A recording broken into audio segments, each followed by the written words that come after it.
Breaking news, an Islamist attacker has gone on an axe rampage at a lovely, joyful Christian festival in the Kurdish part of northern Iraq. Let's take a look at what one of the witnesses had to say about what happened.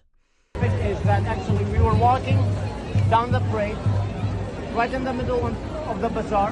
There was a Kurdish guy who was carrying an ox.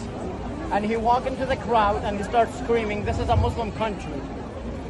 And he attacked an Assyrian guy. The Assyrian guy is 17 years old. He's from Bashita. Just to make it clear that there is no conflict in between, because each one of them is from a different city. Obviously, with the help of my sister, my brother, and two other guys, we hold the guy. We took the ox out of his hand. And then the police were standing there. They did not do anything. Until I started shouting and telling them, "Is this the peace? Is this the brotherhood that you're talking about?" Then they came and actually arrested him. The guy was taken to the hospital. He had gotten, I believe, multiple stitches in his head. And there was another woman that was attacked. However, she has a mental breakdown that was caused by that. So I just wanted to say all this. Besides that, when I carry this flag from the end of the parade to the beginning of the parade, there was certain official of us that start telling me, "Oh, don't sell honor to us." So I just want to say, because it's a done deal. They don't care about our blood, as they haven't cared about our land. It's all about their political position.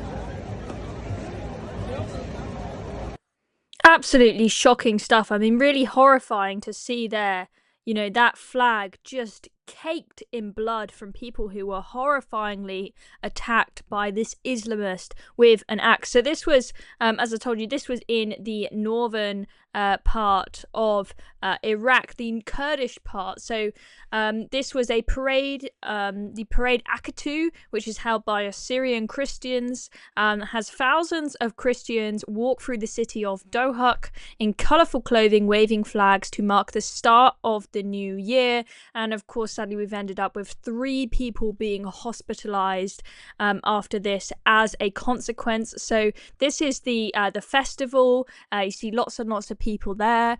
Now, a lot of you probably who don't know a lot about Iraq probably think of it as just like a really, scary, hostile place. But the northern part of Iraq, the Kurdish part of Iraq, that this is in. So I was actually I was there in Erbil before I travelled to Syria for the show I did, which some of you may have seen. I think we may have driven through Duhok, that you can see on the screen there. But in the Kurdish part of Syria in the north, it's actually, we thought it was lovely. It's pretty safe, lots of Christians, both Christians and Muslims, but everyone getting along, and much more stable than what you would imagine for sort of typically when you think of Iraq. So very sad to see that they have had this hostility take place and have this, horrible attack on this Christian festival. As I said, a lot of Christians in the Kurdish area that are normally able to live peacefully.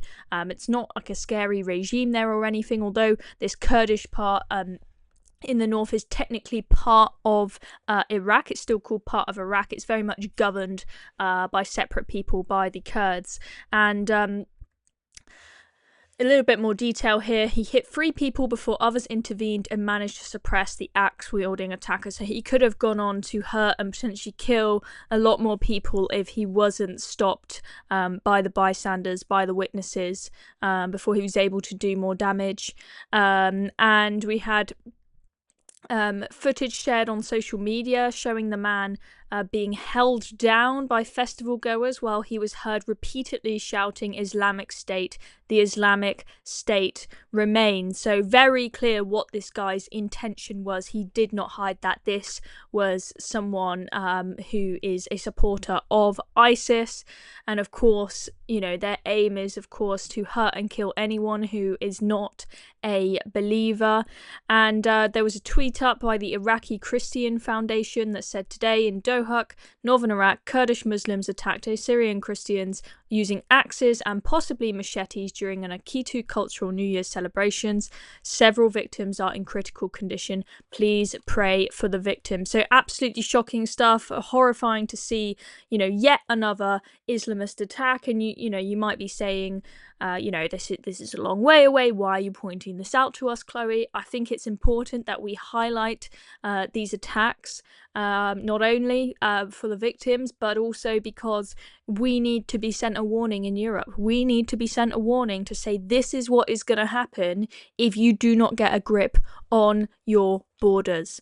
Okay, when you have people coming from countries like Iraq, like Syria, to the UK, many of them will be lovely, lovely human beings. But there will be some of them potentially that are ISIS supporters, that are bad apples, because we have no idea who they are, right? And we are seeing it. You might say, oh, this is, just stupid hypothesizing. No. Look at what is happening in Europe, especially countries like Germany, where they are facing attack after attack after attack. It's like it's every week there. Before we know it, that probably will be the reality in the UK if we do not get a grip on border control and take seriously,